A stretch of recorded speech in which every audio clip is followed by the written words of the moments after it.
okay with you? Yeah. Okay. So if you would please state for the camera your name, your date of birth, and where we are. Okay, I'm Nance Van Winckel. Okay. And I was born October 24th, 1951. And we're in Liberty Lake, Washington. Okay. And you've been living here for? I've been in the Spokane area since 1990. Okay. But my husband and I just moved out here to this little condo in '07. Okay. And the other way is a beautiful view of the lake. Okay, so here's sort of a sort of digital and physical sort of quick questions. But so what genres do you work in as a writer? Poetry primarily, but also I write short stories. Okay. What kinds of devices do you own or have access to for writing? Well, for writing, electronic devices. Yeah, that's what I'm like. Okay. Computer, I mean, like. Yeah, I work on 3 different computers. This big iMac here that I use, and then I have a laptop Mac, and then I also have an iPad. Okay. And you write on the iPad? I have a keyboard. Oh, nice. Extension for it. Mm-hmm. And what like program do you use to write in? Do you just write into like an email? I use Pages on that. Oh, you use Pages. Okay. Oh, neat. And then I move it when I email it to myself. Okay. And then I move it into Word. Okay. I use that when I'm on the road. When you're on the road, it's just iPad and yeah. And you're on the road quite a bit. When I go to Vermont. Okay, when you go to Vermont. When I'm doing any kind of traveling. You don't travel with a laptop. You just travel with the iPad. I don't really take the laptop with me. I have an older laptop and it's pretty heavy. Yeah, yes they are. Okay, so you have 3 devices, and you're a Mac user primarily. Mm-hmm. Yeah, I'm clueless with the PC. Clueless. Okay. And your primary. So what would you call one of these devices your primary device? This one. This big iMac. Okay. And then so how do you? And you sort of said this, but how do you manage your files between the devices? You email them to yourself? Yes, with the iPad, I email files to myself. Do I do it any other way? With the laptop, I have put things on a memory stick and moved things back and forth that way.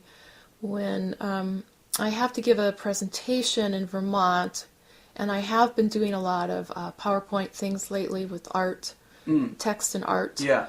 I'll bring a memory stick and use the setup that they have at the college. Okay. They have all good Macs and a good tech person who will that's nice. help me get it set up. Yeah.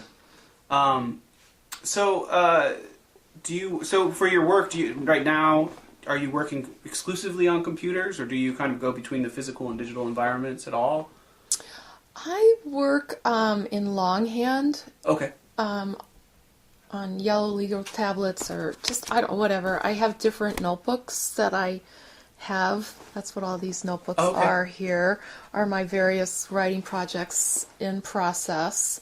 They each get their own little notebook. And I work longhand for, I don't know, at least 3 or 4 or more drafts. Okay. At least. Sometimes more like 10 or 12. It just depends. Some things give me more grief than others before I will type something. All right. And we're gonna come back to that. Okay. What's the transition from notebook into digital? What do you type it out yourself? Mm-hmm. Yeah. Okay. And is that a moment of revision for you usually? Yeah. Or is it Yeah. Okay. Okay, so that's good. And then I'll probably revise. Then once I get it into a document, then I'll probably revise it. Yeah. Again, a number of times. Okay. And I'm doing different revision operations. Maybe we're going to go back to this. We're definitely going to talk about revision more in depth. This sort of like locating the practice now, and then we'll see where we're at that. And then, so these are the questions that professionally I'm interested in. So how do you then save these notebooks in your pre-writing and all that? I mean, do you just keep them in a box somewhere, or? This is they. This is it? Okay. But like your older one, like ones that for finished projects? They're all down there on a shelf. They're all down there on a shelf? Yeah. Okay. And then for your actual digital files, how do you save those? You save them just as Word docs? Yeah, I save them as Word docs, and then when I'm done with them, when the books are published, then I just put them on a backup disk and take them off my hard drive here. Okay. Do you print out your writing to revise it? Often when it gets to the computer stage, not so much. Okay. I'm just working on the screen then for quite a while. So then, and then the sort of last section of this is how do you back up your work? And you say, like, when you're finished with something, you put it on a external hard drive? Mm-hmm. Is that your kind of digital archival backup? Right. Okay. And you don't use any cloud-based systems like a Dropbox or Google Drive or anything like that? Yeah, I do use Dropbox. Okay. But not really so much for backup, but to send things to people. To send things and share things? Yeah. Okay. Are files saved in more than one location then? Well, I do have a backup drive and... Okay. So on the hard drive of the computer? Yeah. And then in the backup drive as well? Okay. Do you keep print copies of your final drafts? Or? Oh, yeah. Okay. So that you have like a paper archive as well then? Yes. Okay. How do you keep that? Just in boxes like the notebooks kind of? Or? Yeah, they're usually with the notebooks or, once I print them out, I do some final kind of tinkering, usually like with galleys and everything, and I'll keep a copy of the galleys when the book's actually coming out, and that gets filed with the notebooks then when I'm done with it. And then the sort of this is just a kind of quick question for me personally and the librarians, but have you ever received or sought out information about methods for digital archiving activities, for like best practices? No. No? Okay. And would you be interested in information about that, or? Maybe I was thinking about that the other day. I was thinking about making a book of selected stories from my 4 books of stories. Oh, yeah. And realizing that my first 2 books of stories, I don't know if I can access the computer files of them anymore. They're like on floppy disk or zip disk or something. Oh yeah, zip disks. And I don't know if I could. Yeah. Does that mean I'm going to have to retype those suckers or there's usually a way to get them. If I could even find them. Yeah. So there's always that question, because, right? when we moved out here, So that would be a major task to locate, and so I could probably use some help with that. Yeah. Okay. Yeah. No. That's definitely something that that kind of period, especially the 90s, with all the different word processing software and then all the different ways of saving them, has sort of put people in. What do you do? Okay, so that was sort of the quick, the quick beginning. I'm just going to check this and make sure that it looks like. Okay, that's working, so we're good with that. So this is going to be more about the kind of overview of your writing practices and generally, and so the sort of first couple questions are just sort of broad, and you can elaborate as much or as little as you'd like. But so how long have you been writing in a more professional capacity? I mean, like in a way that was sort of, I don't know, feeding you or giving you some sort of, I mean, even if like an MFA might be a kind of professional, it's sort of like, when do you think you started writing kind of this as your vocation? Or as something that led to something that would be your vocation, which is probably teaching, I'm assuming. But yeah,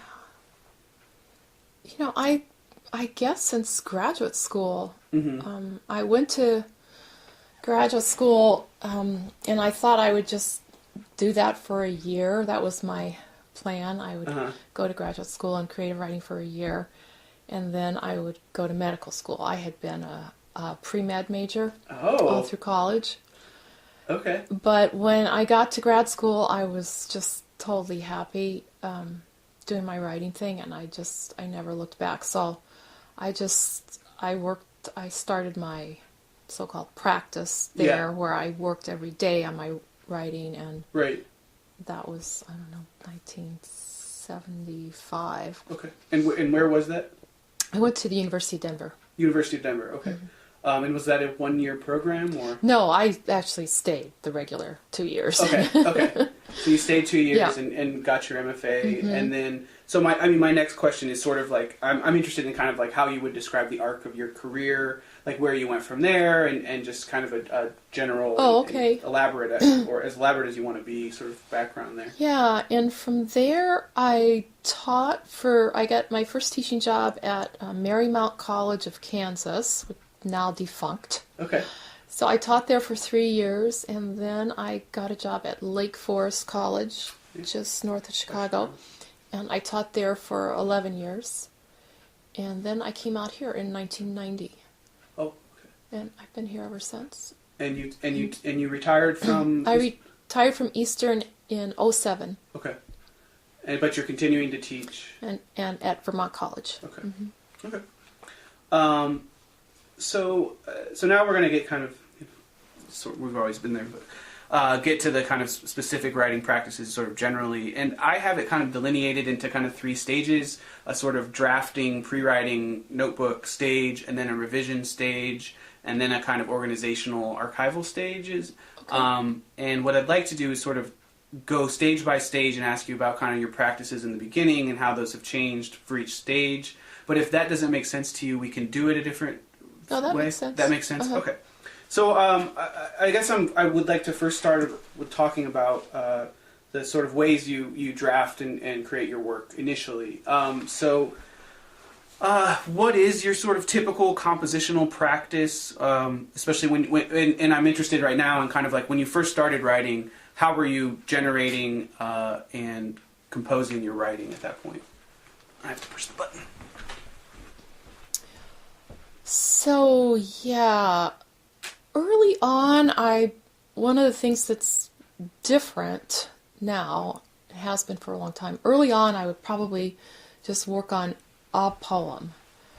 So I would, write, I would have a page in my notebook or whatever with some lines, and I would move things around on the page, and then I would have another page in the notebook with a different poem. But over the years, I've started working on maybe 2 or 3 poems almost kind of simultaneously on the same page, which feels kind of nutty, but what I was experiencing that kind of led me this way was that a lot of times things would be coming to me, images, lines that didn't seem to belong to the poem I thought I was working on. And so I realized that it might be helpful to not confine myself. So that's why that was one of the sort of main transitions that I've noticed in I think that happened maybe, sort of halfway along. Okay. Like maybe late 80s or so. I started experimenting with that, and I liked it. Yeah. I liked having just a page. There'd be a poem going down one margin, and then maybe down another margin, then across the bottom, something like that. On one notebook page? On one page. Okay. And then a lot of times what would happen is I didn't like 1 or 2 or all 3 of them. And eventually maybe just one of those poems would kind of gel and then get its own page. Okay. Well, its own page in the notebook? Yeah. Okay. Mm-hmm. Okay. Could you put that at a certain book, or was that just sort of gradual? Yeah, I think where I really started experimenting with that was a book called Beside Ourselves. Okay. Just maybe kind of in the middle somewhere there. Yeah, like 2003. Yeah, that was really also maybe the first book that was more kind of deliberate series. Collection. I think I can kind of. It's interesting because I think I can kind of figure out where that happened and see those kind of like And then I liked that. I liked working in series so much when I was writing that book that I also just decided that I wanted to keep moving in that direction. I like the series poems. Okay. Doing those. Yeah. Yeah. And they maybe lent themselves more to that kind of practice with several poems kind of happening at the same time in early draft stages. Yeah. And then how is that different from your fiction writing? Yeah. Oh. I don't really see a lot of similarities between writing stories and writing poems in terms of the drafting process. Okay. Well, in terms of anything. Okay. Stories are really different. One of the first things I learned about writing stories in the drafting process was, it kind of helps to know a few things about what's going to happen in this story. Right. Not unlike a poem where you're just kind of launching into the unknown. It seemed helpful to have like a few scenes in mind, what some of the lines of tension, storylines, kind of have a few things. Yeah. Almost not an outline, but I often would write down 4 or 5 kind of sentences that would later become scenes.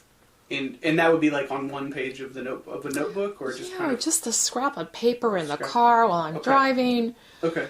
And do you grab those scraps of paper and put them in the notebook? Does it become does it accumulate all that sort of detritus of composition? Or once I write the scene, I throw the piece of paper away. They're gone. Yeah. That's gone. Okay. Yeah. So it's the generative sort of point. Right. So, but then my process in making the stories would be I try to write a scene a day or so in the initial drafting phase, and I just try to stay with that scene, blow out the edges. Often it's like 3 times as long as what's going to actually be in the final story. Okay. Usually I'm compressing, but initially I just trying to look around and see what's happening in the periphery, and just sort of staying one scene at a time. And I don't worry about the order. I'm not writing the first scene first. Mm-hmm. I often start with the middle scene. In fact, I kind of know I'm writing the middle scene. Okay. And then I move around in the chronology of the story. Because I have my little list. Yeah. And often when I'm working on one scene, I'll think of another scene, and then I just write it on another piece of paper, like just, again, a sentence. Okay. That is kind of prompt. So I don't forget, let's have a scene on this. Okay. But so the process is really different. It takes me, when a story is happening, when I'm getting the early draft, it comes really fast. I hate it. Oh. Because it takes all my time. I've been known to cancel classes. I'm sick today. I'm sorry. I can't come in today. That's dedication. Because I feel like I'm going to lose it. Okay. So when you said it's happening, it feels like it's come to you. It's like, and it's not like an inspiration, but it's just like accumulation, or so much is going on. I go out and I take a walk every afternoon. This is actually part of my writing process, to take a walk in the afternoon, and it's like, shut up, I'm just trying to walk. Yeah. The people are talking in my head, and so it feels like it's just kind of this overpowering thing when I'm working on a story. It just comes over me, and it wakes me up in the morning. People wake me up in the morning. They are chattering away. It's very unnerving. Yeah. And I often push back at a story until I am really sure that I have, quite a few of the building blocks in place, because otherwise it just seems like a struggle and a fight. Mm-hmm. And it's going to occupy, it takes me about 10 days of 10-hour days in a row. 10-hour days. Oh, wow. It's for one story? For a story. Wow. And this is all handwritten too? Yes. Okay. Does your hand cramp up? No, I guess you're thinking and then you're writing down and then you're thinking. Okay. I don't have any cramp up thing, but not with the hand, but the brain. The brain. And then, it's so much, because I don't know how other writers do this, but because I'm not writing the scenes in order, I'm kind of deliberately writing them out of order. Mm-hmm. I write the scene I see most clearly in my mind first, and not worry about where it's going to go. Then I just put the whole thing away for a long time, that initial mess of a draft, and then worry later about kind of arranging the scenes. I'm often moving things around, not based on when they happened, but what's more interesting to come next. Okay.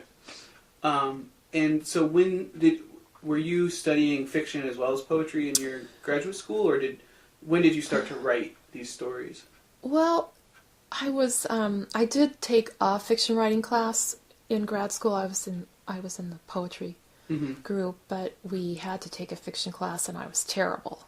Okay. I was terrible at it because I didn't have any sense of what made a story. Yeah. But when I started teaching, especially when I moved to Lake Forest College, they thought, well, any poet can teach fiction writing. It's debatable if we can get a fiction writer who can teach poetry. So they hired, thinking, that I could figure it out. So I think I just accidentally taught myself to write fiction by trying to help my students make their stories better. And trying to diagnose, what does this story need?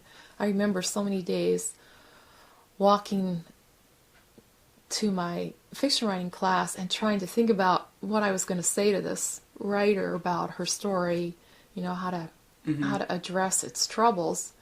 And I realized that I was internalizing all this, and then the first time I got a sabbatical, I remember I was driving into Chicago for a little adventure for the day, and I was so happy I had the sabbatical. I was going to work on poems, of course. And I got this idea for a story.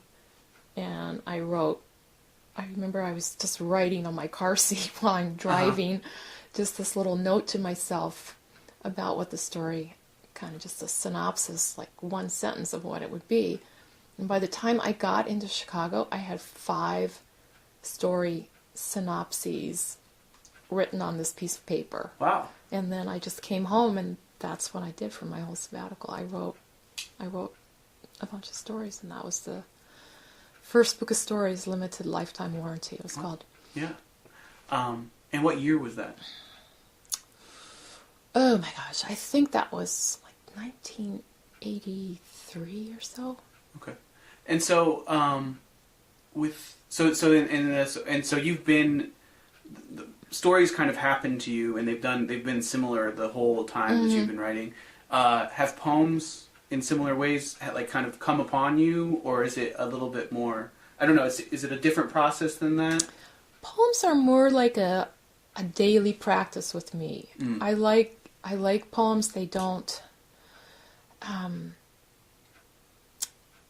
for me, they're more about sound and imagery, a voice. Who's talking in my poems? There often some part of me that I didn't really know was there, or some aspect of personality that I'm kind of exploring. Yeah. Who uses language a different way maybe than my ordinary daily life self. So I like that kind of quick pop of a poem. And do you start mostly with the line or an image, or does it change? Or I like a line with an image in it. Okay. There you go. I like, one time I was writing an article about Charles Wright's poetry. I really like Charles Wright. And I said something in there in the review about the hand of the image in the glove of sound. And I took that out of the review because I thought it sounded a little precious or something. But But for me, I like that kind of, they're sort of indivisible. Right. They come together. Yeah. No, that's an interesting phrase. But I remember talking to Charles one time, and I asked him a lot of the same questions you're asking me about composition, because I'm just like taking him back to the airport after a reading. I'm like plugging him for everything he can tell me about how he works. And he says, well, after I do 3 or 4 drafts, then I turn it over to my ear. Okay. I like that. Yeah. He said, I drive around town doing errands, going to the store, stuff like that. And I memorize the poem I'm working on. And then I just start moving the words in the lines around. Mm-hmm. And then I start moving the lines and the stanzas around, just kind of trying out. I'm listening to the sonic values. I like that. I'm doing that. So I guess that's a good space to move on to revision. Mm-hmm. I mean, so when you're revising a poem, are you revising mostly by sound, or like the sonic values? Is that, or are there different stages? Well, every poem just presents different troubles to me. I guess these are some of the questions I have to ask myself. This is just for me. I don't know that these would be other people's problems by any means, but I'm asking myself, who the heck is talking in this poem? Okay. Who is this person? Because sometimes and I mean that in a physical, literal way, I have to see. Yeah. I have to see a figure almost. Maybe it's me, but it's me when I'm 12, or it's me with big red hair. It's another. So I'm asking, who is this person? Where is she? Mm-hmm. Or he? Sometimes I think I'm in a kind of gender shift. Okay. I like that because I was a real tomboy as a little kid, and I think I kind of squashed that little tomboy down, and he likes to come back and say things once in a while, and he's a little bit of a sassy, snotty kid, and I like him. So who is she? Where are we in the poem? Okay. I need to get located in time and space. And what the heck is going on? Yeah. Like what dramatically is happening in the poem? And a lot of times I'll have a fix on one or the other of these questions, but am really feeling unclear about the others. So I kind of know questions to ask myself. Okay. And that's what I do in the really early stages of drafting the poem and trying to figure out the answers to some of those. And how do these questions then translate into the basic physical manifestation of your writing? Are you still in your notebooks working? Yes. Like this? Okay. Yes. Still in notebooks. And are you writing these questions in the pages? No. I'm just I'm just giving my imagination a chore. Okay. A task. I'm staring into space and trying to see where is this set, where is this unfolding. Right. Trying to give myself. I'm interested in all this material, and then I'm realizing. That's right. You're a poet too.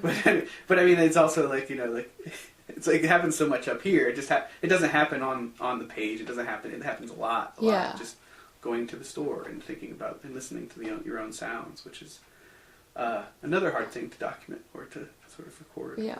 But, and see, none of this takes place with fiction. With fiction, you sort of have that. You got all that as you walk into the first scene. Right. Well, then, so what is your mode when you're revising a story? Like, how do you work through the drafts of a story?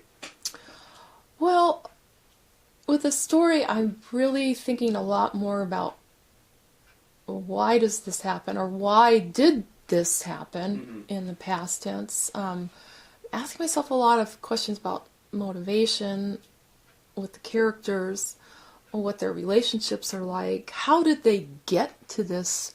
I'm often trying to think about some details of backstory. All these things. It's really helped to have heard myself ask my students these questions for the last 30 years. Yeah. Because they're kind of in there. Yeah, the questions to ask yourself. But I think what I'm mainly doing once I have addressed some of these questions mainly have to do with interiority and psychology of the people, is in revision, I'm just trying to get the story to move along. I'm really paying most attention to the pace. Okay. And I think in that regard, now poetry and fiction maybe have a little more similarities when you get to that stage of revision, where right. you're starting to really start to tighten. Yeah. Are we there now? Is that what we're talking about? No, yeah, absolutely. Okay. Yeah. So then with the poem, I slash mercilessly. Okay. I'm a slasher. Yeah. And I move things around, but often what I'm moving around is, I've got too many lines on the landscape all in a row here. I've got 10 lines about the freaking place where we are. That's boring. But sometimes I won't cut them. I'll just take 4 of them and put them in a different place. Okay. And I don't worry too much about how to get back there, because that's easy. Okay. To do later. Yeah. And same in fiction. What I'm really thinking about pacing. I'm thinking about the opening of a story. I'll just start with a scene that we're going to catch back up to in the middle. Mm-hmm. But because it's got some interesting dialogue, or something interesting is going on with the characters. Yeah. I'm going to start there and then circle back. Right. And then catch back up to it midway through the story. Oh, here's where that scene comes. That's typical for me to move around like that. So I'm just going, okay, we've got a scene of dialogue. Now we're going to have, how did this all start? Now we're going to have a scene where we've got some dream or some thinking. Now we're going to go back to dialogue. So I'm just kind of having some syncopation of pacing things. And that kind of happens throughout your books too, right? Not only within a story, but within a collection of stories. There's sort of that same repetition of images, repetitions of scenes, or not repetition, but like a kind of allusions to the same place and time and space. So I guess is that when you're revising the entire book, is that, or when you're putting together the book itself, is that also happening? Yes. Okay.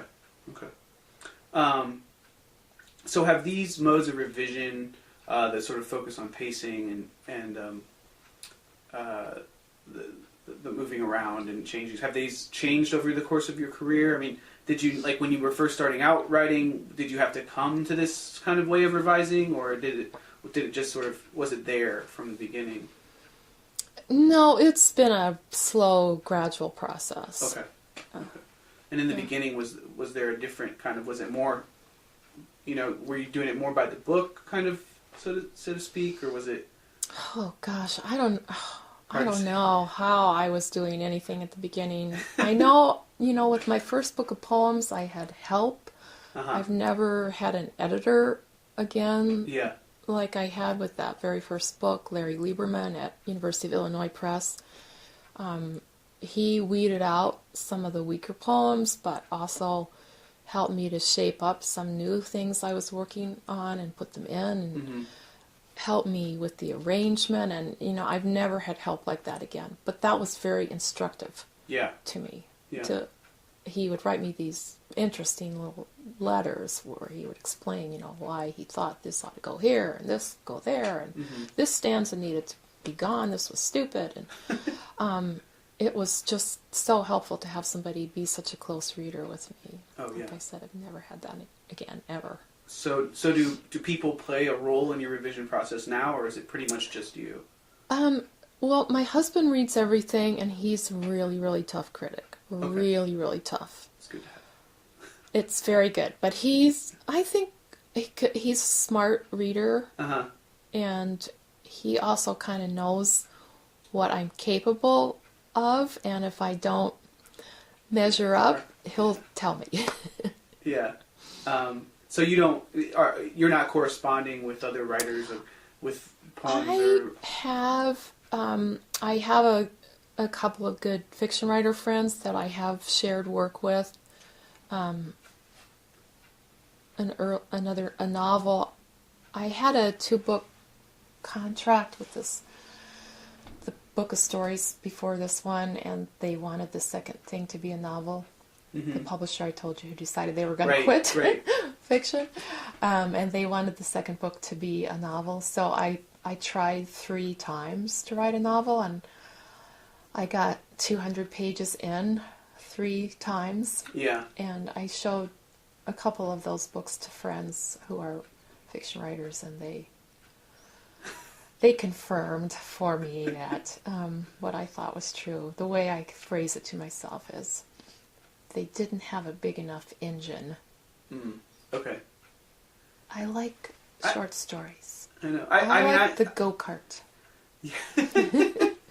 I like short stories too. I was struck though in Quake. It's less about the right, but like I was reading that and I thought it was. I mean, it read to me and felt to me a lot like the way that Jennifer Egan's Visit by the Goon Squad worked. And like separate stories, but all kind of like investigating certain kind of dilemmas and interesting kind of metaphorical or metaphysical ideas.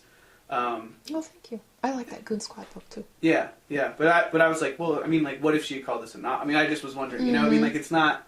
Anyway, it's just there's very arbitrary. But it seems like you compose them very much kind of separately. I mean, but they are related, right? I mean, they're linked stories. Yeah, and they've all been linked. Yeah. I love all the different possibilities of ways to link stories. Okay. But in terms of the engine, yeah, I like a little small engine that I feel like I can fix what's wrong with a little small engine. Okay, yeah, I get that. Yeah. And I don't know if I could. The novel thing it's kind of overwhelming for me to think about. Yeah. How much you have to sustain, how much needs to drive a big novel. And I love novels. I love reading them, but yeah, I'm intimidated by the arc, how huge it needs to be, and how much maybe you need to know before you sit down. Right. There's that certain research part of it. Does your writing entail any sort of research or historical or otherwise? Yeah. Like Quake was a good example. I love doing all that research on the gypsy culture in the country. I just loved that. Oh, yeah. And that just really fed my stories when I was working on it. And this new book that has the dinosaur dig in it, that was really fun. My husband and I went out on a dig in Montana as part of the research for that. It was fun. Did they just have that, like, dinosaur versus dinosaur discovery or something this summer? Did you see this? It was like some private digger found these like perfectly preserved fossils of like a Tyrannosaurus Rex versus like a Stegosaurus, like right next to each other. They must have died like mid-fight, and so they sold it. Like instead of giving it to like the Smithsonian, they sold it at auction for some ridiculous price. Really? And there was sort of a debate about that, but just like a couple of femurs or something, a couple of like the whole. It was like creatures? It was just like an insane find in Montana, in that kind of bone district. Well, what I understood was that this doesn't pertain to your thing, but what I heard was that all those glacial floods would happen, and they basically wash all these bones over, and so there'd be like this giant bone bed of 20 different species, but just because they've been washed by the floods like that, up the same place. I will. You probably know a lot more about bones than I just found that was sort of exciting. I guess then a couple more questions about revision, but and then so I guess one of the I've been reading this book called The Work of Revision, which is a really interesting book, kind of tracing the history of revision from like the Romantics up through the Modernist period, and then kind of how textual criticism works with it. And she was her name's Hannah Sullivan, wrote it, and she was sort of delineating kind of 3 modes of revision, one being accretive, like Joyce adding all this stuff to Ithaca and the other parts of Ulysses, and then the sort of excisive or subtractive way that you seem to do, and then there's that sort of substitution. And I'm wondering, is there a primary mode between those 3 that you use for your revision, or is it a combination? I would say I really kind of start with the excretion first, and then go into the subtraction, and then probably this substitution is like the tinkering I do at the very end. Okay. And physically, where do these processes happen? I mean, like when you're taking something away, is that happening in the notebook? Or does that happen on the computer? Or does it happen in both spaces? Usually I've excised much of what I'm going to take out before I type it up. Okay. So I probably, as I said, I'll probably do 2 or 3 handwritten drafts, and I'll rip the notebook page out, and I have notebooks where I have a big X through the page, so that I do not get confused that I'm actually done with this version. Now if I look hard enough in the notebook, there is a later version of this poems. But I throw the old ripped out pages in the back of the notebook. And there's a newer version somewhere in there. But the older ones are fatter. And often, I'm also, experimenting with line break then too. And, with the shaping issues. And so, just to confirm then, you're doing that in the notebook still? In the notebook still. Okay. So, and then I feel like when I move it to the computer, I'm sort of getting to a place where I want to look at it. There's something, I'm sure you're going to hear this with lots of writers my age, that there's something about when you type it up that starts to make it look permanent. Mm-hmm. Especially for me in terms of the shape of the poem. Okay. The line links, especially in a poem, I'm less inclined to fiddle with line links once I've got it on the computer. I do that. That for some reason it still feels easier for me to do it on the page because I can just stick my slashes in there. Oh, okay. Okay. And so once they're actually broken into lines on the computer, then they seem. You don't feel like you still have that freedom to do. Well, I do. Right. I do experiment, or something. Okay. I'll go, oh, this is 15 lines. It's so close to a sonnet. Why don't I help it along? So then. I feel like there should be like another term for a 15-line poem. Yeah. Yes. Okay. So, and then at that point, are the poems ordered into the way you would like them in the book? Oh no, never. No? Okay. No. So what's that process like?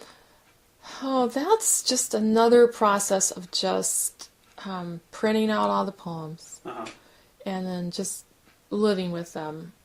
And that takes, I don't know, maybe a year, 2, maybe even longer sometimes, of experimenting with sections, the arrangement. I'm working right now on a book of prose poems, and I'm just really struggling with what's even going to be in this book, sorting.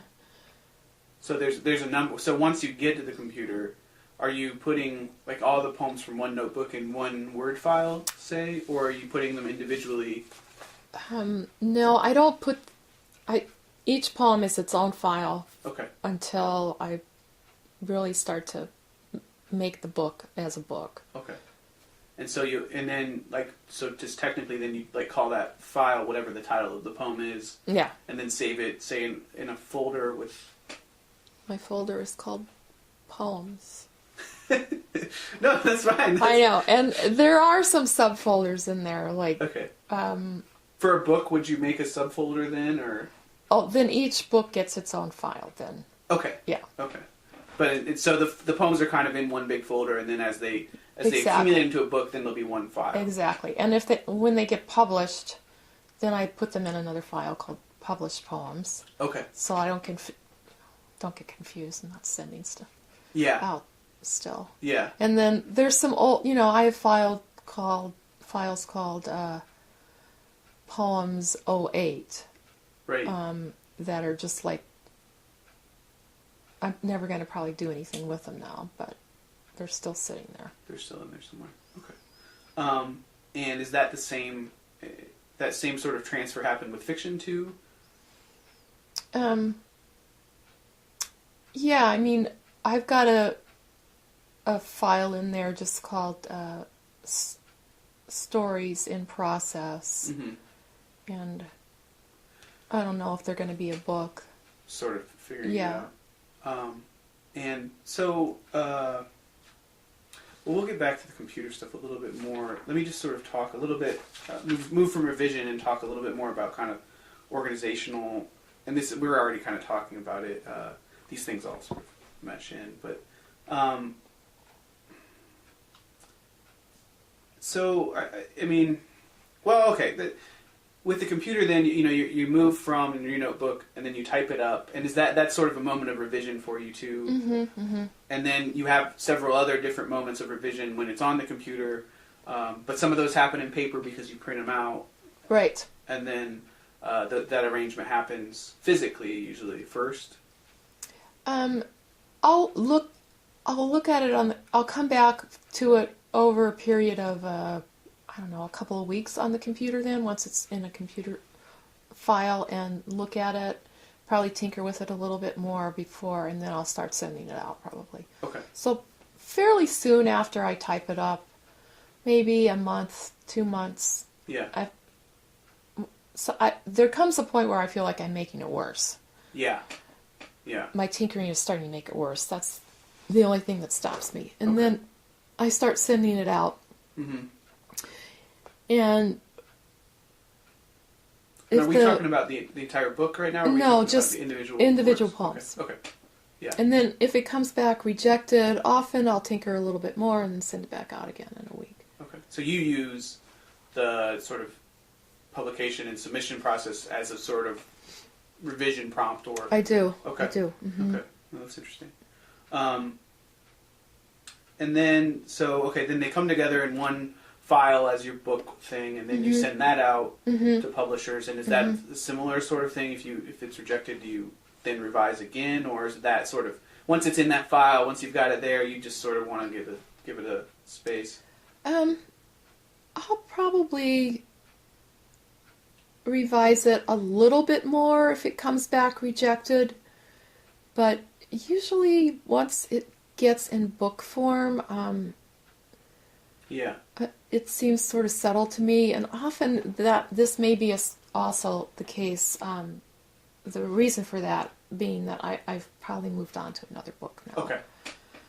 And that another notebook that will then become a book. Yeah, no, I'm actually compiling another book at that point when I start sending one out. And so, how many books do you usually have going, or how many projects at one time do you usually have going? Well, I almost always have a book of poems in process that I'm working on. Like I said, right now I'm trying to shape up this book of prose poems. And then I almost always have a book of fiction that's sort of in process. Right now I'm working on an ebook novella thing. And then I'm doing the photomes now, so in terms of like publishing individual pieces now, I'm really doing those a lot. Okay. And then so in terms of just sort of saving and archiving your work, we think we talked a little bit about this. You keep your notebooks basically in boxes on the shelves, and then your files are in a folder, and they just stay in the same folder, and then you put them to an external drive at some point. Is there any other kind of archival or backup procedures that you go through for your work, or is that pretty much? I guess that's pretty much it. I mean, my publishers, I think, have copies. They have PDFs of everything. Right. So you rely on them. I rely on them. Okay. That those are not going to go away. Sure. I don't think they will they? They won't go away, will they? Yeah, that's what. Because that's what they send me to proof now. PDFs? Yeah. Okay, and they used to send you galleys or printed up copies. Uh-huh. Okay. And do you do much revision at that stage? No, or is that more typos? They don't want you to. Like Yeah. Okay, so then I guess One question more, and then I want to talk kind of about computers specifically. But do you see kind of in this talking that was there sort of, can you kind of delineate stages in your own writing over the course of your, the years that you've been writing sort of professionally? Do you see distinct stages, or do you think it's just been kind of a gradual? You mean that's where things have just changed dramatically? Or like, it could have changed over like a couple of years, but I mean, would you say there are stages, or would you just see it kind of, and if there were anything that kind of prompted some changes, what were those, I guess, is where I'm kind of going with this. Well, I think it's mostly been gradual that I've grown more comfortable doing some revision work on the computer. Okay. And especially with the fiction, and maybe because fiction still feels like a newer form to me, one shift that has felt a little bit more dramatic with composing is that I have found myself, when I'm working on short stories, actually doing some new composing work right here while I'm sitting there. Like I'll be working on a story, thinking I'm typing in from my notebook. Mm-hmm. And actually I remember working on this one story, and I had written a note to myself in my notebook that said, flesh out her dream right here. And I had forgotten to do that. So I remember sitting here doing it while I was typing in the story into my Word file, and I thought what I wrote was okay. And it sort of freed me up then to do that more frequently, to let myself do some of the initial composing, although I still kind of like have a little cue that what it's going to be, like there's a little hole that I forgot to do, and I have a note to myself in the notebook to do that. Do it on. And I guess what's the difference in feel between, I guess Derrida described it as writing with two-handed writing versus one-handed writing? Yeah. Kinda. Well, one of the things that I like about doing it on the computer is I can close my eyes, which is really odd, but I like it. And so it seems to lend itself to, this is going to sound weird, not to dialogue or action, but to real kind of interior moments where I'm in a character's mind and I want to replicate her thinking process. Like I said, the first time I ever tried it was where I kind of tried to render a dream that the character had, so I closed my eyes. And, of course we can type with our eyes closed. Right, because you're not. But I can't write with my eyes closed. Okay. It'd be really illegible. Yeah. Yeah. Huh. That's fascinating. Okay. So then in terms of computers generally, when did they enter into your writing process? Well, when I remember when I moved to Lake Forest College, I knew you were going to ask me this, so I was trying to think about this the other day. We got these, and I wish I could... K-Pros. K-Pros, okay. Have you heard of those? No. Oh my God.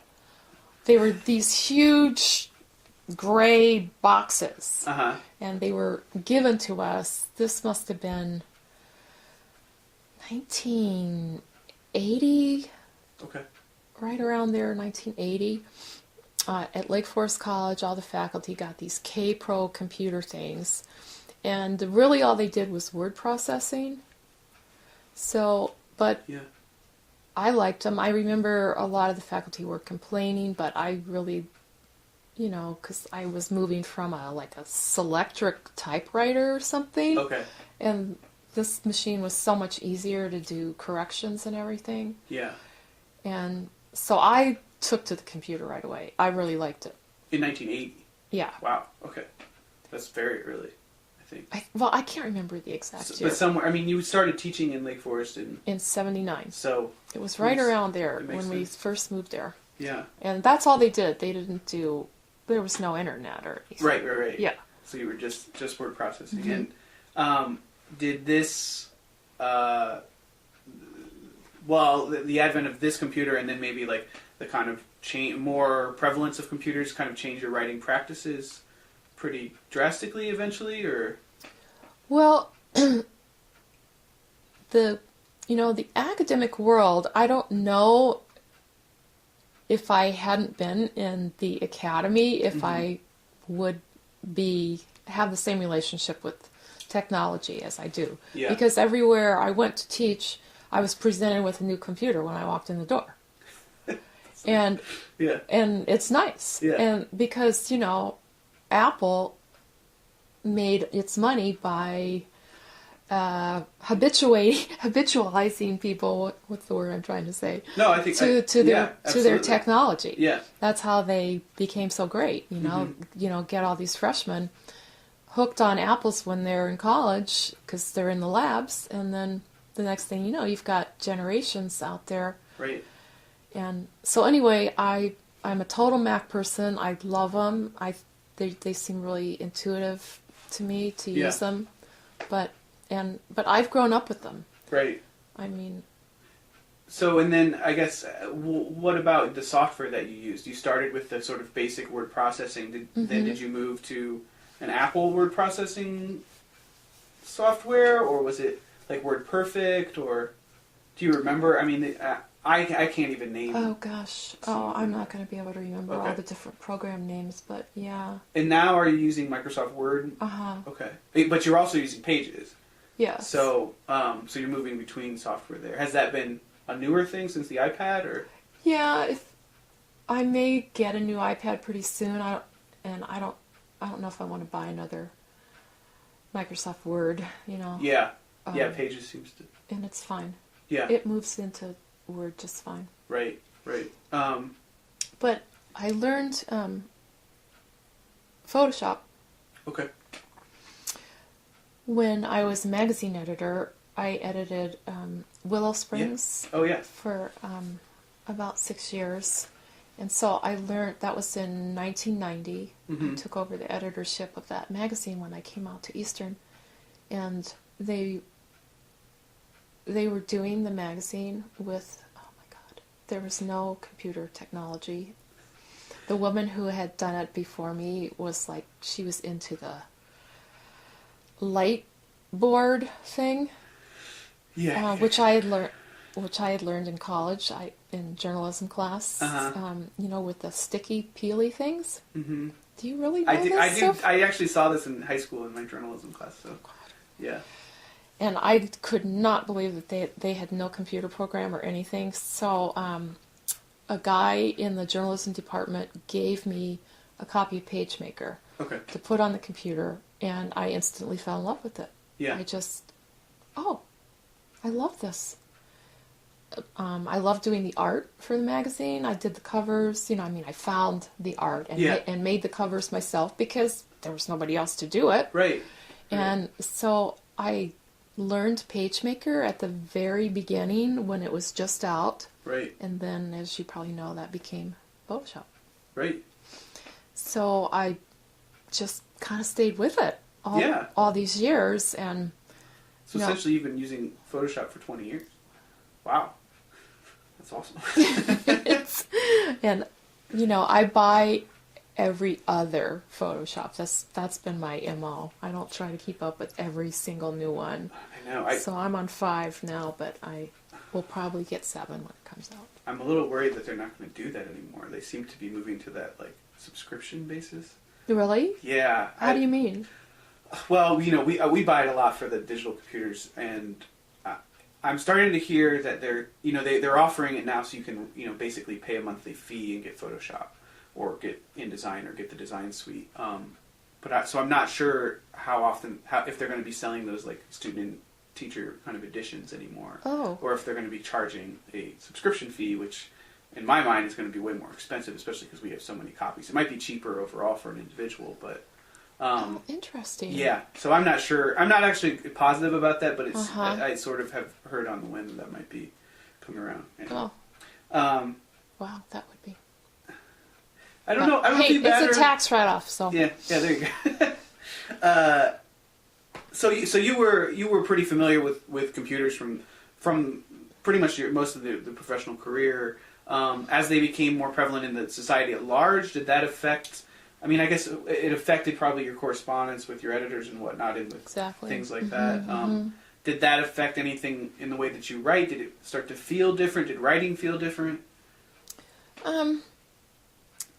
It felt more constant, I guess. Like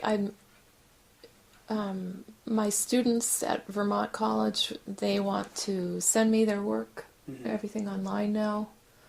And I feel like I cannot get away from sitting here, 10 hours, 12 hours a day.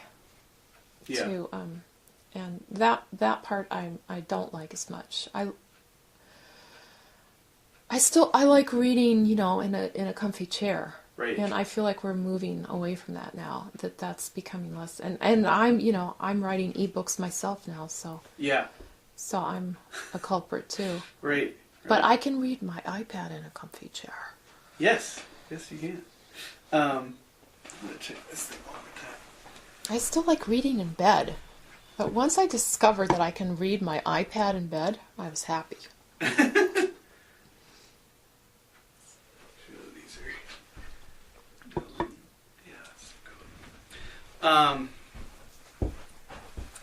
I'm sort of interested too, I guess, in sort of typographical or graphical things. And I mean, if you were familiar with PageMaker, did any of that like ability of the computer to adjust, or I mean, like I think in Quake with the breaks that were kind of like little like kind of jagged lines. I don't know where those came from. If that was a computer thing or, do you know what I'm talking about? The section breaks? Like the breaks within the stories that would be like, like section breaks that had like kind of... I think that might have been the book designer. Oh, that was the book designer? Yeah. Okay. But did any of that influence your writing? I mean, did you start to... I mean, you obviously work with fonts and design aspects and layout. Did that influence anything with your poems? I mean, I know they also... a lot of them will have... At least the earlier ones, some of them would move kind of tab by tab, and then...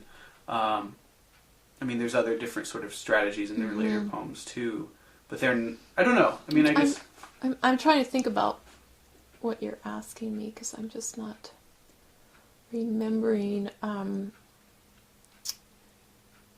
guess if there's any particular way that changed in my writing itself. Yeah, I mean, I don't think it was I don't know that I can say that it was, but I guess when you're writing in your note... Maybe this is the way to get... When you're writing in your notebook... Are you writing with sort of indentation and other things like that, or are you pretty much down the left margin? Does that sort of layout thing transfer into the computer? Yeah, you're right. What little experimenting I've done along those lines with poems, I've done on the computer screen. Okay. Yeah. Okay. I mean, that's... I think I know we're going to talk about this later, what I'm doing now... I'm doing these altered book pages. Right. I don't know if I showed you any of those, because those are all locked files. But I'm doing these altered book pages, and that's where all of everything I know about Photoshop and my poetry is like finally coming together into something that feels more, I don't know, my own. Yeah. Different. So, and we can talk about that. I mean, what... Mm-hmm. So is that different than the photomes? Yes. Okay. Yes. And it's... Well, what is it? What sort of format? I'll show you. Yeah, I'd love to. So I put these online. This is mainly what I've been publishing lately. I found this old encyclopedia up here from the 30s. And I've been scanning the pages. Okay. And especially pages that have a lot of graphic material in them. And then let me just show them. So I put them on this website, but in a locked gallery, because this is how I share them then with editors. Oh, okay. Okay. So let's see. I'll try to find the encyclopedia ones. Wait a second. These are in here. So Zenfolio, is it like it's like a web service kind of? Yeah, this isn't really for a photographer's website, but I just liked it because it has a really clean look. Yeah. And their slideshow mode is really nice. Yes. So this is the book I'm doing with my husband right now, and these are his illustrations. So I can actually put this in slideshow mode. You can see the. So this is my fiction project. Okay. That I'm. This is the novella. This is and I haven't shared this actually with any editors yet because I'm only just putting this online. That's a section divider page. Yeah, this is called Pull for Stop. Okay. So then the story goes like this. So these are Rick's pieces, and then I have this little story that goes with these characters in the book here. And each page, I think of it as a little like flash fiction. Yeah, yeah. So I kind of think of them as linked flash fictions. And they're relating in some way to the image? Oh yeah. Okay. Mm-hmm. So that's that book. That's that book. And I was telling you about the encyclopedia, and that's Book of Knowledge. Okay. And so this is how I send them out now to editors. I'll probably send like 2 or 3 of these pieces in, the online submission or whatever, and then I send them a link to this this gallery. Okay. And the password that they need to access it because it's a locked gallery. That way I can kind of track on, how many people editors are looking at my stuff at the same time. Right. And then when somebody takes a piece, I put these little asterisks. I don't know, this is my screwed up thing. No. So they kind of can realize, oh, those are out of commission then. Sure. So so now I'm kind of actually putting a poem, and I hate all the sales stuff in here, but so then I'm actually kind of replacing the text that was here in the encyclopedia with a poem. And so you'll do that in Photoshop, like you'll erase the text and then are you trying to match the font in some way, it looks like, or at least kind of I am. And then those are images from the text originally? Yes, actually, they're from like 3 different pages in the text, and then I colorized them. Those are cool too. That's a really neat project. It's really been fun. I like doing that. You can see I've kind of done a little bit of erasure stuff in here. Yeah. And then this part is my poem over here. So I should put these in slideshows so they'll come out larger. You can see them better. But I kind of like having a mix of what was the encyclopedia language with Nance talk. Kind of, I like going back and forth. So this has been where I've really started to use the technology much more than I was before. So I have all this this is the straight encyclopedia, Nance stuff, and I hope they kind of talk back and forth to each other, the language. I see what you're saying. My language here and their language, and and it's sort of like it contextualizes and sort of decontextualizes it. Yeah. Yeah, this is my little conversation with Proust. I've been reading Proust this year. Me and Proust are on a timeout right now. Oh yeah. Awesome. Anyway, that's what they look like. I like the pages from the encyclopedia that have all this graphic material. So I can I kind of take what was, what do I have? I put all these kind of romance words around in this one. Timber wolf love nips, musk ox soulmate. I gave them kind of different amorous Alaska. But a person would have to sort of go in there and look a little bit. Right. It would just be like You need to, it pays to pay attention, right? So that's where things have sort of evolved computer-wise for me. And how does that, I mean, what's the, like, does it feel different? Does it just, or does it seem like the same creative process for you? I mean, it's visual and textual, so there's that. But in terms of using the computer to make, is that a change?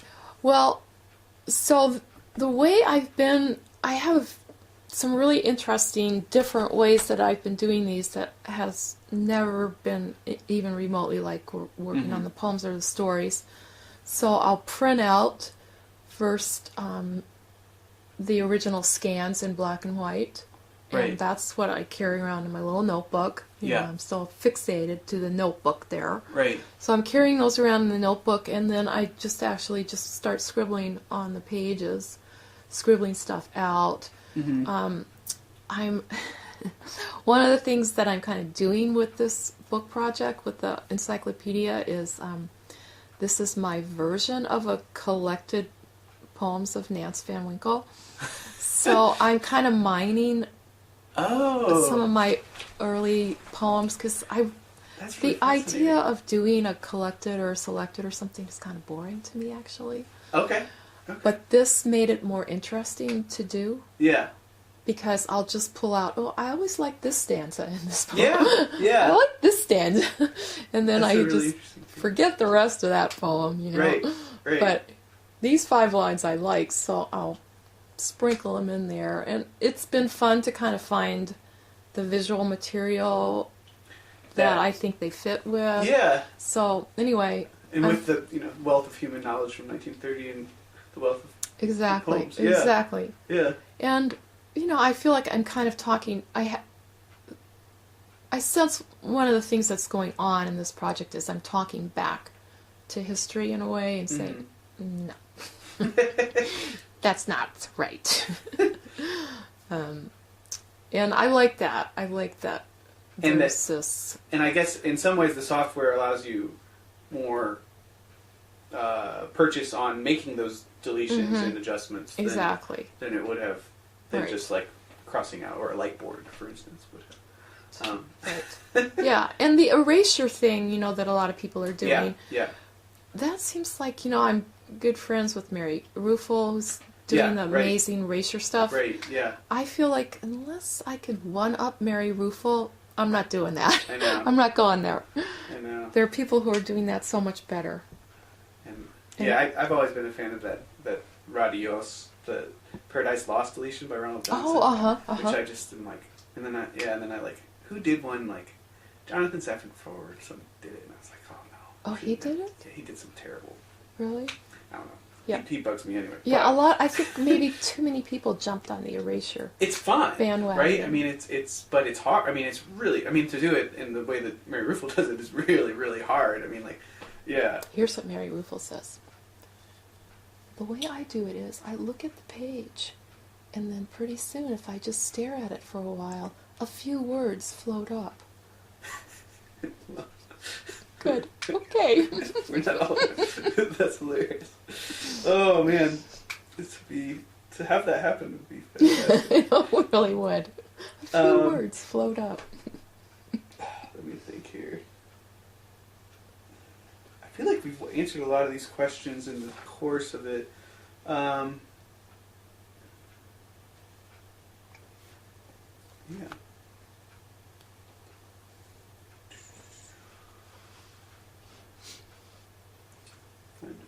Oh, can you find your files? Like, if you're looking for like a certain poem on your computer, do you have difficulty locating them, or is your organization such that you pretty much know where things are?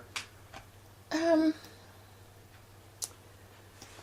have lost things, and almost every week I have a little battle because I can't remember what I called something. Or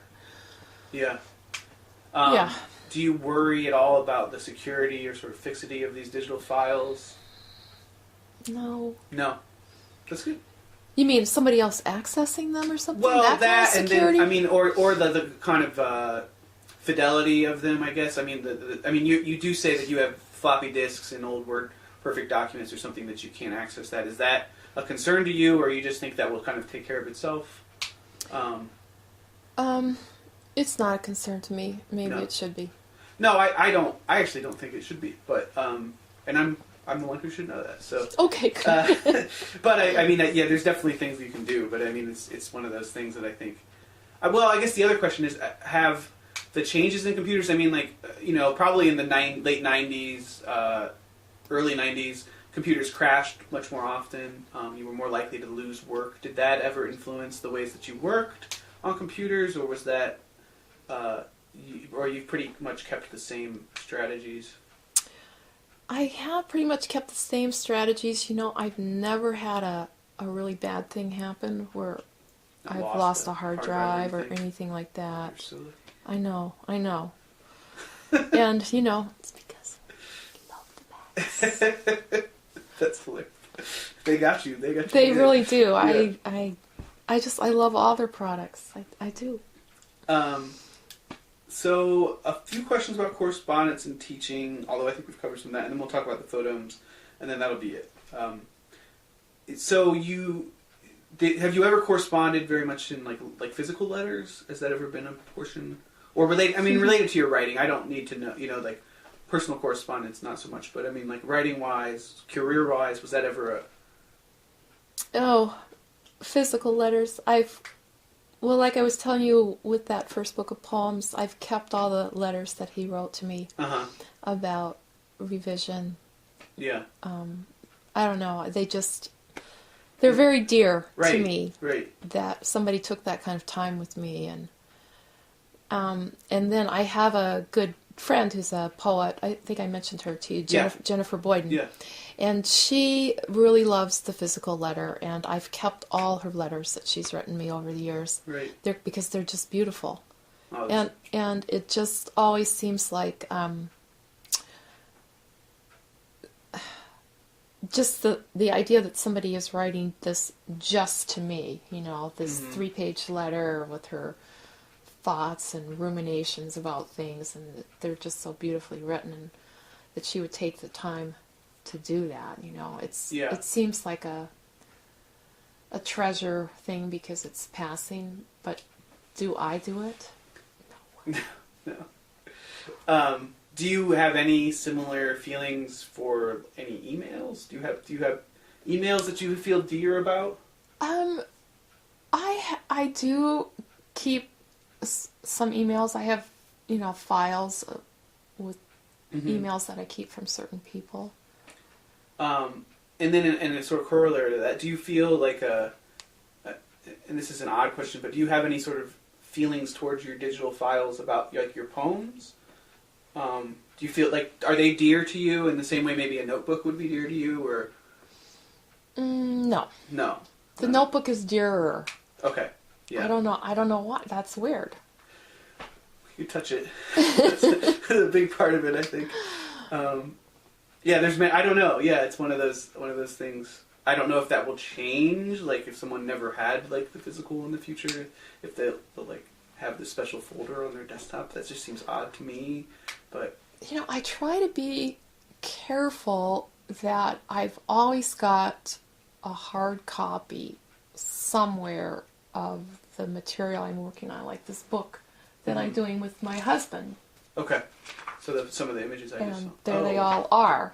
Oh, wow, those are nicely printed. Because, the way that, to finish that thought about just being careful, because if things go awry here, I don't want to lose the work completely. Right. So I try to make sure that I have a hard copy. It's not always the most recent copy. Yeah. But there's a copy. Right. So, and with this book, I did all of the arranging of it. I stuck them on that wall in the hallway. Okay. And all the pages were on that wall.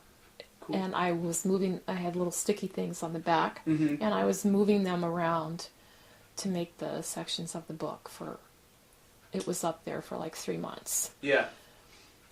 Huh. 3 months, huh? So would you come home and see them and make a few changes, or was it like, would it be a dedicated time that you'd go to it, or? Well, I was at that stage with the book where I had all these pages, but I wasn't exactly sure now how I was going to arrange the chronology again of the story. Yeah. So I started experimenting with different orders of things by trying the sections on the board on the wall that way. Okay. Yeah, moving them around. So before each page is its own file in there. Yeah. And now they have sections too. So I think there are 5 sections in the book. Okay. And those came from the wall? Yes. Okay. But I could not figure out a way to look at that many pages on the screen at one time. And actually see the print. Okay. And so that was, So I felt like you needed the technology wasn't allowing me to see the big picture the way I needed to. You need a big touch screen. Yes! And I'm sure they're coming. I'm sure they're here. Yeah. I just haven't seen them yet. That's it, exactly. Yeah. You need a big wall. That's a computer. Yes! And if Mac makes it, I'm buying it. There you go. It's not going to be $1 million. Yeah, that would definitely be expensive. I guess we did talk a little bit about your teaching, in that you do correspond by email with your students mostly. Is that now? If they insist on on sending me their work as attachments and everything, I'll read it that way. I don't mind doing it with the poets. With the fiction people, I would much, much rather they send me their work in the mail. Okay. And usually they're okay with it. So you can kind of take it and not have to be connected and not have to, and then, Exactly. Yeah.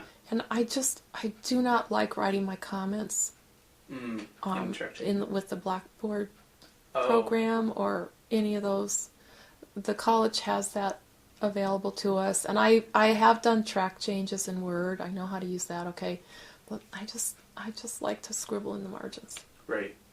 So in that aspect of your work and your life, like, you just would ultimately prefer physical correspondence in kind of total. Yeah. Okay. Yeah. And then I guess the other thing with like writing and distraction, I guess, is like, are you connected to the internet when you're writing? Do you ever disconnect, turn off your Wi-Fi or something? Is that a problem or a concern for you? Or do you use it? Are you are you looking things up while you're writing at all? Or? Well, that's a good question. I don't like to be disconnected from the net anymore. Yeah. It's terrible. Yeah. I like to check in with my peeps all the time now. Right. It's okay. And I use the dictionary on here all the time because it's just so much faster. Yeah. So it's a tool, in whatever writing space you're in, be it notebook or not, you're still using the computer as a tool to assist you. Yeah, and I've always got something going on that's like right now I'm talking to agents, and if they email me, if I see an email come in while I'm actually working on something, I got to go see what that. Okay. Is that from my agent? Right. Right. So it hasn't, in that distraction point of it, it's not a real concern for you. I mean, you are producing quite a bit, so. It was more when I was younger, but I guess maybe I'm learning how to go back, how to disconnect from it and go back to my work pretty fast then. Huh. Has there been something you found to help do that? I mean, if you're distinguishing between your younger working and now. I guess maybe just like a lot of younger people, I'm just more used to being attached to it. Mm-hmm.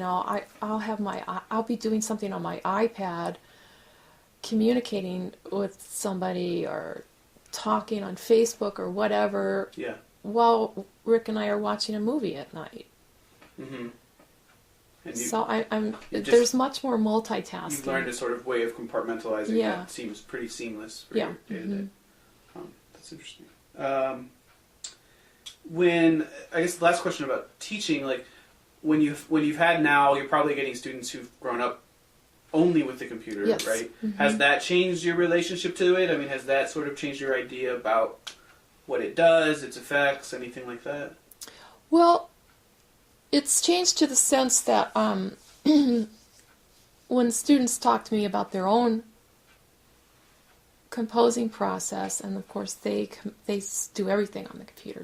They don't ever, a lot of them write mm-hmm. anything at all in longhand. Yeah. I don't even know if they can. and so I'm okay with that. I feel like I've sort of made my peace that people are perfectly able to write, to find a good composition process that works for them, that doesn't have to do with paper and pens at all. Mm-hmm. And so I'm accepting of that. I don't try to like shove my process off or say to someone, "Have you ever thought you might like to write it on a piece of paper first?" No, why? That's right. I know that I'm hanging on to something that's. If you went the pen and the paper to me, they have there's something else going on between the eye and the hand and the page. Okay. Yeah. And I still feel that when I'm working, especially on poems, that there's something happening between the eye and the fingers and the page that's very tactile that I'm hanging on to, that I like. And so you would say, I mean, for those that are only composing on the computer and never going to handwriting or never using handwriting at all, that's what they're missing, that sort of hand. I don't know. I don't think they necessarily are missing it. Okay. I think they've probably learned or are learning to do a step in the composing process. That maybe that thing where you're writing with your eyes closed. Yeah. I mean that they grow up with that, and so they get the same, whatever imaginative connection mm-hmm. with the keyboard. Do you find that they're as open to revision as maybe an older student? Well, they can be made to. Yes, yes. And that's just part of the learning process. Right. So you don't think it's anything distinct to this generation? No. Okay. I think they just have to. Many of them, some of them get it right away. That revising can actually make a work better. Yeah. I've been working with this woman right now who came in saying that she doesn't like to revise because she likes to just sit down and write everything out really fast in one big draft. Right. And her stuff is a mess. And so it's my personal mission with her to help her to come to believe that actually revising or working in some other manner, like maybe writing a scene at a time, right, will benefit the work. But she's very young, and this is her first. She didn't even have an undergraduate degree in writing, so she's starting at square one. Yeah.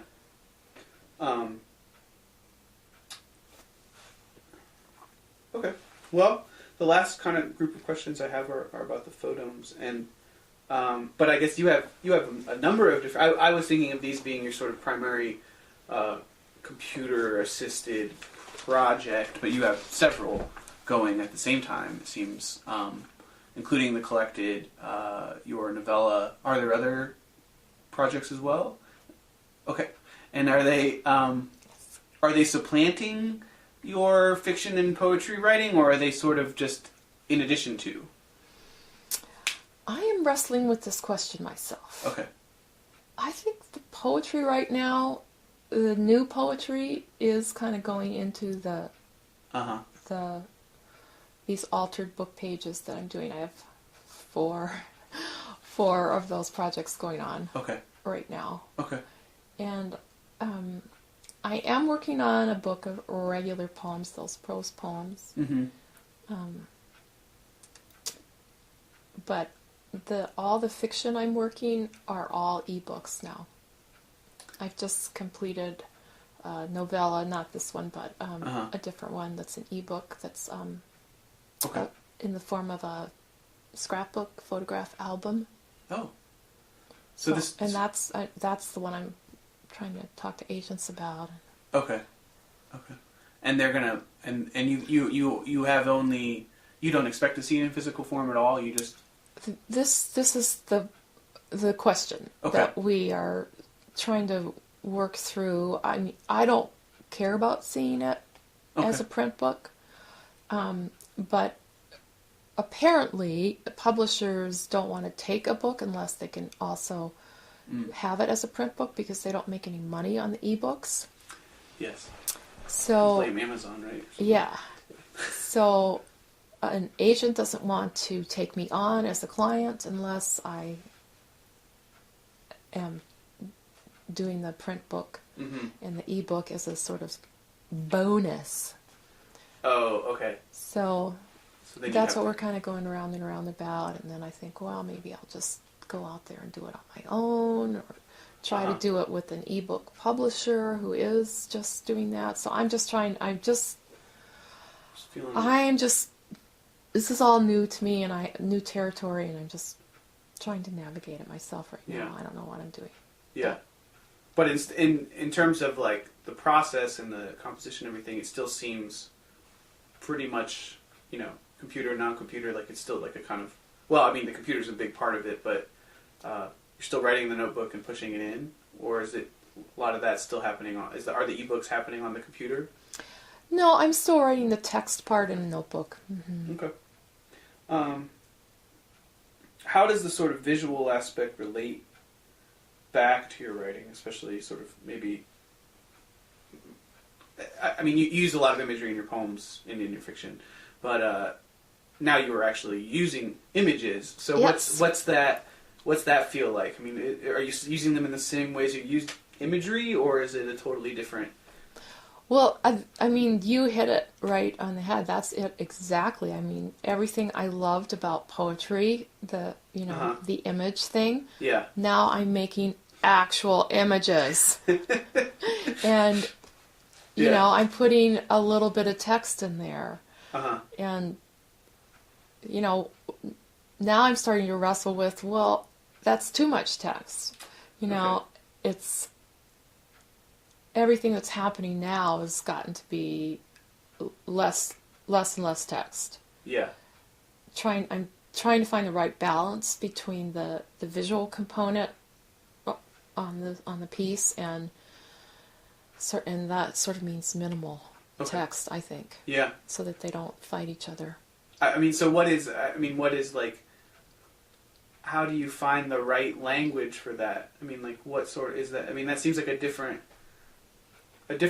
almost a different thing than writing poetry. I mean, yeah. Okay. Yeah, and that, I mean, it's like placing. See, this is what, for me, when I turned 60 and I'm doing this work, it's made it exciting again, like when I was 20.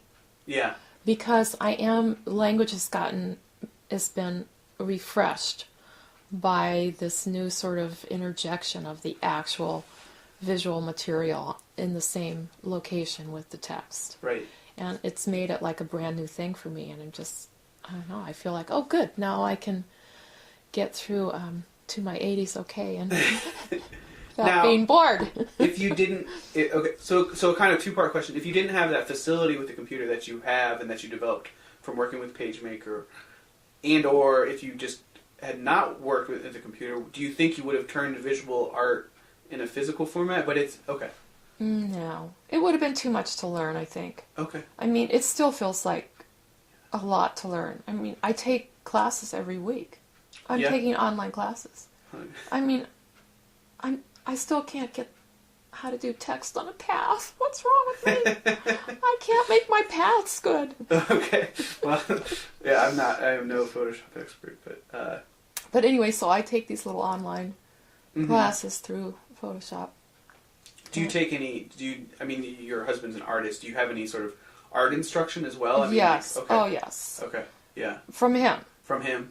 Yeah. Yeah, and I've been taking, like, regular college classes, too. Okay. Or when I taught at Bucknell for a semester. Uh-huh. When they asked me to come out there, I said, well, yes, I'll come. But do you think it would be all right if I sat in on an art class while I'm there? I wanted to take some kind of photography class. Okay. But they weren't offering anything, so I took a film editing class instead. But anyway, I felt like I just needed to be in that environment with visual artists where they're talking about composition. Yeah. Because I was starting at that beginning place. Yeah. Just composition and design. Right. No, I think there's so much. And my husband comes in. I invite him to come home early, a couple nights a month, and I ply him with some wine, and he sits here, and I show him the pieces that I'm working on, some of these photomes or whatever. And I'll say, okay, now just if you don't like a piece, just tell me and we'll move on. And so this is what he'll do. He'll go, next. But then when he likes a piece, he'll explain to me what he thinks is working, and it's all about composition and design. Okay. And that's what I need to learn. And so that's a big part of your education. That's what I need to learn. Yeah.